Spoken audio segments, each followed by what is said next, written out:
In 2012, Israeli acupuncturist Karen Asseline traveled from Tel Aviv to the U.S. to attend an Acupuncturists Without Borders Healing Community Trauma Training course.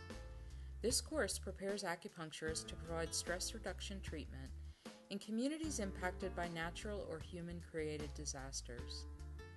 Karen came with a clear intention: to learn how to use acupuncture to help people in her country, Jews and Arab Palestinians alike, who suffer from significant stress and trauma.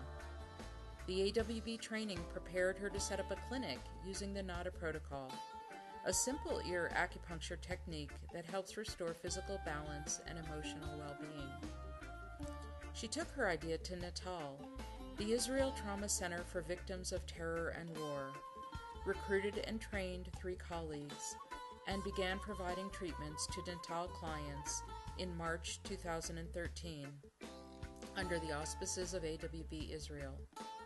Results of the Natal AWB pilot project were very positive. Clients were less anxious and depressed, more focused, and could sleep again.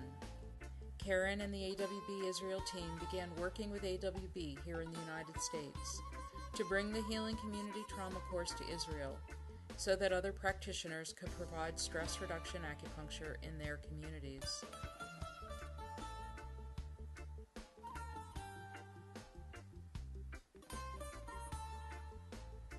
In April, I traveled with several other AWB trainers to join the AWB Israel team for the Healing Community Trauma in Israel training. The training took place at Neve Shalom Wahat Al-Salam Oasis of Peace Institute. Created in 1970, this is a very special community where bi-national, bi-religious families live together, providing a model of coexistence in a conflictual, divided land. The Institute provided a comfortable venue for the training, given the diversity of attendees, Jews, Palestinian Arabs, secular and religious participants. Over 3 training days, 40 acupuncturists, shiatsu practitioners, and naturopaths learned about trauma and how to work with it in local communities.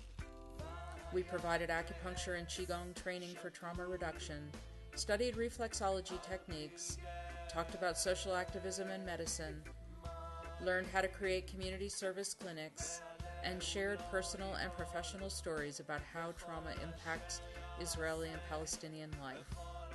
We drummed and danced together, ate together, and opened our hearts to one another.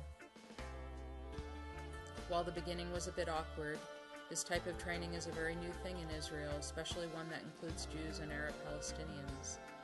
We ended our time together with tears, smiles, hugs, inspiration, and hope.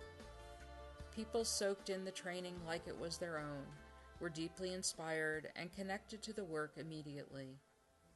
After the training, the Israeli practitioners immediately went into action and began organizing stress reduction clinics.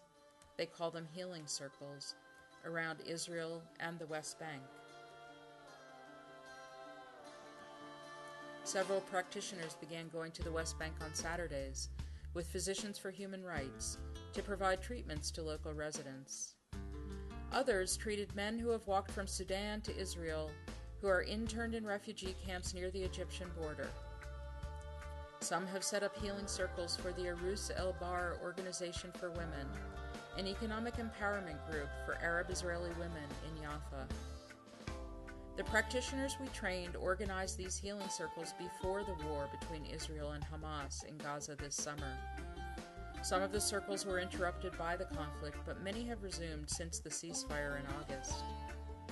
According to our colleagues in Israel, many more practitioners in Israel-Palestine are understanding the value of this work to deal with individual, community, and national trauma. AWB Israel has asked us to return in spring 2015 to provide more training for more practitioners throughout the region. During this first trip to the Middle East, AWB provided training to practitioners in Jewish and Arab Palestinian communities inside Israel. We hope to offer training courses next year in the West Bank and Jordan, where hundreds of thousands of Syrians live in refugee camps.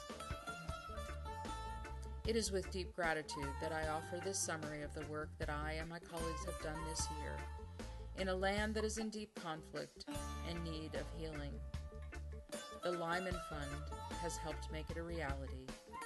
With deep respect and thanks, I am Diana Freed.